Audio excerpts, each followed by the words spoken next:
अस्सलाम वालेकुम वरहमतुल्लाहि वबरकातुहू। आज हम जो टॉपिक पढ़ेंगे वो है केमिकल कोऑर्डिनेशन इन प्लांट्स। हमने अब तक केमिकल कोऑर्डिनेशन इन एनिमल्स पढ़ा, where we see that animals have both nervous system and they have hormonal system, endocrine system.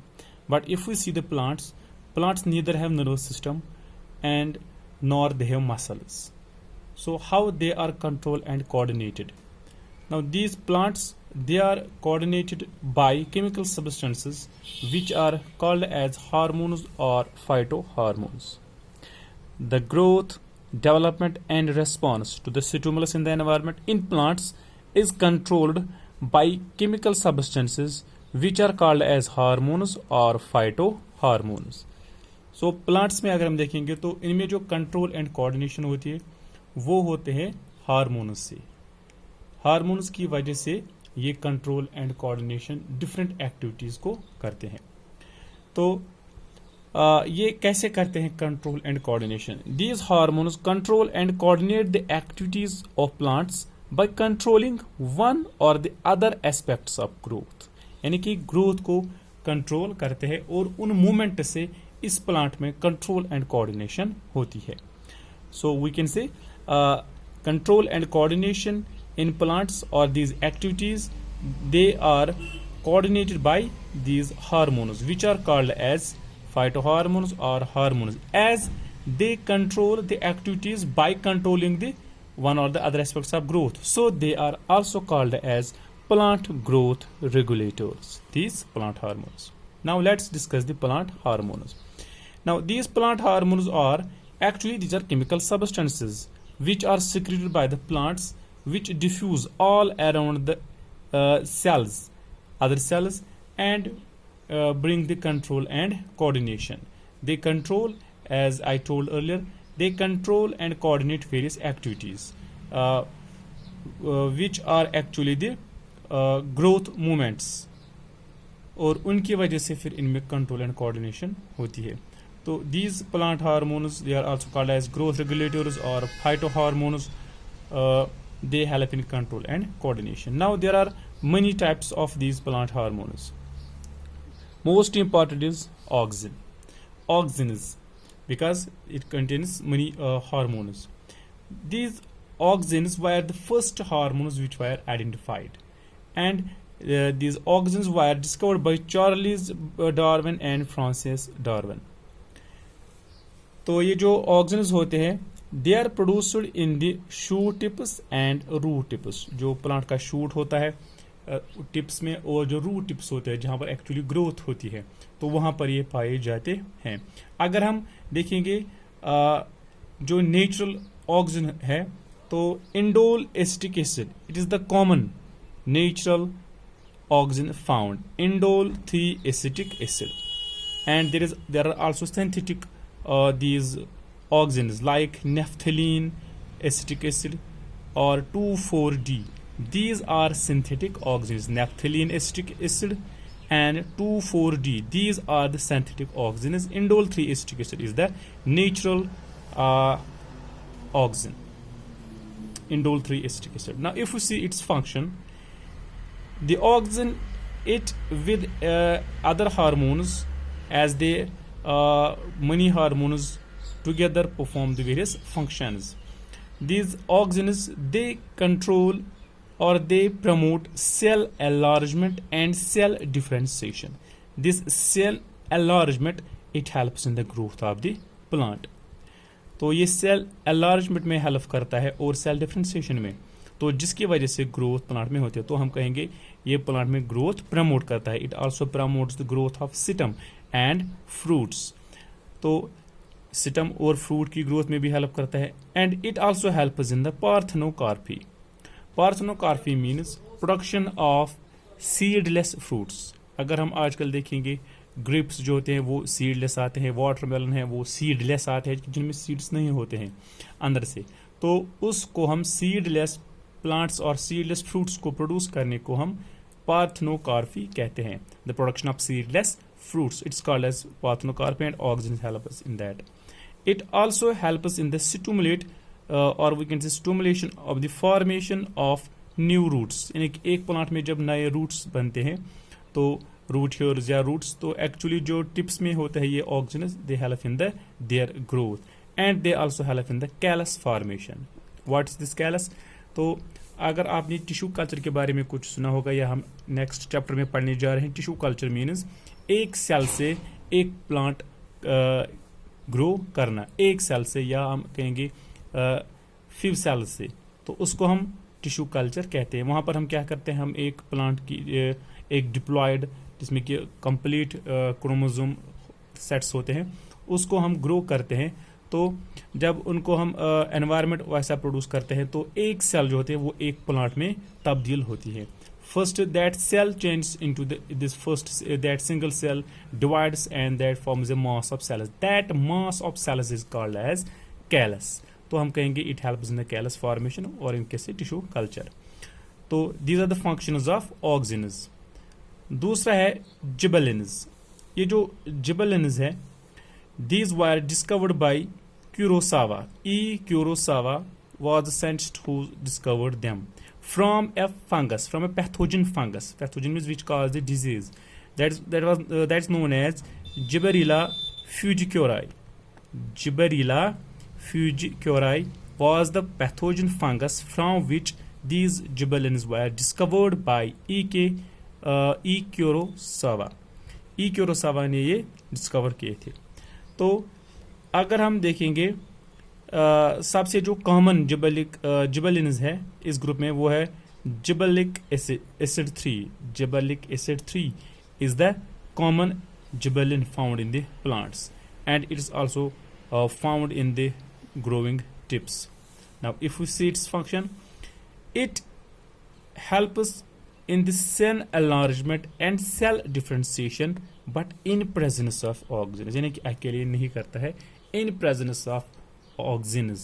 तो उस वक्त जिबेलिन और ऑक्सिन एक साथ मिलके क्या करते हैं, they help in the cell enlargement and cell differentiation।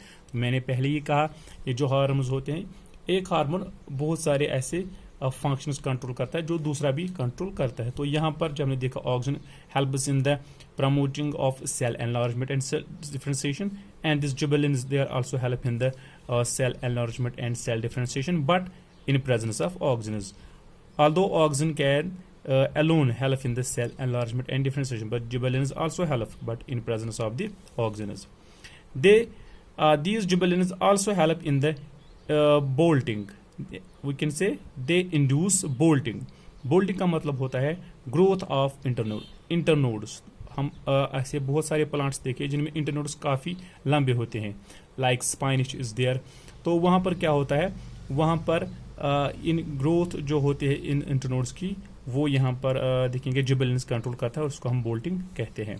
It also helps in the seed germination and break dormancy. तो ये जो जिबेलिन्स है ये डॉर्मेंसी ब्रेक करने में मदद करता है। डॉर्मेंसी मीन्स इनएक्टिव पीरियड, यानी कि वो पीरियड एक प्लांट का, एक सीड का, या प्लांट में बड्स होते हैं। अगर हम विंटर देखेंगे तो बड्स होते हैं but they are in dormant. जो सीड्स होते हैं वो भी ग्रो नहीं करते हैं because they are in the stage of dormancy. तो जब फिर कंडीशंस मिलते हैं उनको स्प्रिंग में, तो वहाँ पर वो ये डॉर्मेंसी ब्रेक करते हैं and these hormones gibberellins help in the break the dormancy. तो फिर वो ग्रो होता है। They also help in the parthenocarpy. As I told earlier, parthenocarpy means production of seedless fruits and they also help in the growth of stem and fruits. तो उसके बाद है cytokinin. Cytokinin जो हार्मोन होता है, अगर हम इसका नाम देखेंगे साइटोकाइनिन, साइटोकाइनेसिस एक प्रोसेस होता है सेल डिवीजन में, प्लांट सेल डिवीजन में। साइटोकाइनेसिस में जो लास्ट स्टेज होता है उस पे एक सेल डिवाइड होते हैं दो सेल्स में। तो इसी के बुनियाद पे इसका नाम भी रखा है cytokinin because they enhance cytokinesis. Cytokinase is the stage in the cell division where a cell divides into two. तो we can say यहाँ पर हम ये याद रखें कि साइटोकाइनिन सेल डिवीजन में मदद करता है, दैट इज ग्रोथ। तो इसको डिस्कवर किया था सुकूग एंड मिलर ने। This cytokinin was discovered by Skoog and Miller. तो अगर हम देखेंगे कोकोनट वाटर में एक नेचुरल साइटोकाइनिन डिस्कवर किया था जिसको हम ज़ेटिन कहते हैं। Zeatin was natural cytokinin that was discovered in the coconut water. Kinetin is the synthetic cytokinin. तो जैसा मैंने पहले ही कहा था, अगर हम इसका फंक्शन देखेंगे, it helps in the cell division, और we can say it promotes cell division. तो ये सेल डिवीजन मदद करता है, it means it helps in the growth. दूसरा, it is also called as anti-aging hormone. These cytokinins are called as anti-aging hormone, means they delay aging. Aging means growing of old. तो ये anti-aging hormones होते हैं। They promote opening of stomata. तो stomata जो open होता है उसको भी ये open करने में मदद करते हैं। And they also break the dormancy. तो अगर हम देखेंगे तो इन तीनों का तो ऑलमोस्ट कॉमन फंक्शन है कि ग्रोथ प्रमोट करना, डॉर्मेंसी ब्रेक करना। तो फिर है इथाइलिन। इथाइलिन एक गैसियस हार्मोन है, it is the gaseous hormone and it was discovered by R Gane. तो उसने आर गेन ने इसको डिस्कवर किया था फ्रॉम राइपन्ड ऑरेंजेस।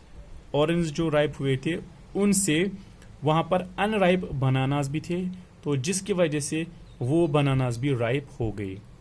तो ये जो इथाइलिन है, तो इसका अगर आप फंक्शन देखेंगे, पहला it induce ripening of fruits. तो ये फ्रूट्स को पकने में, हम देखेंगे जो कहेंगे पकने में फ्रूट्स को मदद करता है। And they also help in the enhance और इन रेस्पिरेशन। तो ये एडीपी को एटीपी में मदद करते हैं बनाने में, जिसकी वजह से एनहेंस रेस्पिरेशन होती है। And these ethylene help in the enhancement of respiration, which results in the ripening of fruits. It also breaks the dormancy of buds and seeds. Ethylene also breaks the dormancy of buds and seeds, and they induce epinacity. Epinacity means bending of leaves, and they also stimulate abscission of various parts. Abscission means falling of leaves. So these are the 4 hormones which in one way or other way help in the growth or break the dormancy. There is another hormone which is called as abscisic acid.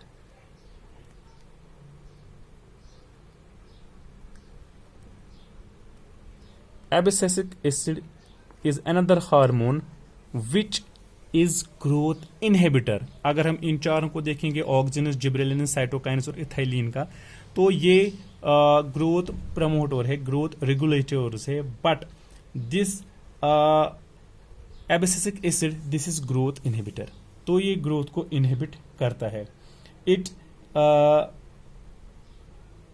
जो ये abscisic acid है, ये एक जो plant होता है उसमें जो डॉर्मेंट से होता है उसको प्रमोट करता है। हमने देखा ये ब्रेक करते हैं, और ये जो एब्सिसिक एसिड है इट प्रमोट्स द डॉर्मेंसी, यानी कि सी डॉर्मेंसी, तो इनएक्टिव पीरियड को ये प्रमोट करता है। वो ब्रेक करते हैं बाकी हार्मोन्स, लेकिन जो ये एब्सिसिक एसिड है it breaks the it promotes the seed and bud dormancy. तो इसकी वजह से इसको डॉर्मन भी कहते हैं। इस एब्सिसिक एसिड को हम डॉर्मन भी कहते हैं, because it produces, it promotes bud and seed dormancy. तो इसको हम ग्रोथ इनहिबिटर कहेंगे। It is the only hormone which inhibits the growth. तो ग्रोथ इनहिबिटर है ये, and it also promotes the dormancy, so it's called as dormancy, it's called as dormin because it promotes dormancy in buds and seeds. तो इसको हम stress hormone भी कहते हैं। Why? This abscisic acid is also called as citrus hormone. Why? Because during citrus conditions, means there is scarcity of water. Whenever there is scarcity of water, this abscisic acid helps in the closing of stomata. When stomata gets closed, no water is lost in the scarcity of water, and this is the reason this abscisic acid is called as citrus hormone. Why? Because this helps in the closing of stomata during stress conditions. तो ये growth inhibitor है, ये promote करता है dormancy को seeds में और buds में। It so it's called as dormin. तो ये इसको हम सिट्रस हार्मोन कहते हैं because it helps in the closing of stomata during the stress conditions. It also promotes leaf senescence and abscission, जिसको हम यानी कि ग्रोइंग ओल्ड, सेनिसेंस को कहते हैं ग्रोइंग ओल्ड। तो ये जिस तरह से साइटोकाइनिन एंटी एजिंग है, तो इसको हम कहेंगे कि एजिंग हार्मोन है, because it helps leaf to grow old, तो जिसको हम लीफ सेनेसेंस कहते हैं. And it also helps in the abscission. Abscission means falling of leaves. So these are the functions, and these are the functions of these plant growth hormones or growth regulators, and they help in the control and coordination of the plants. Okay, that's it.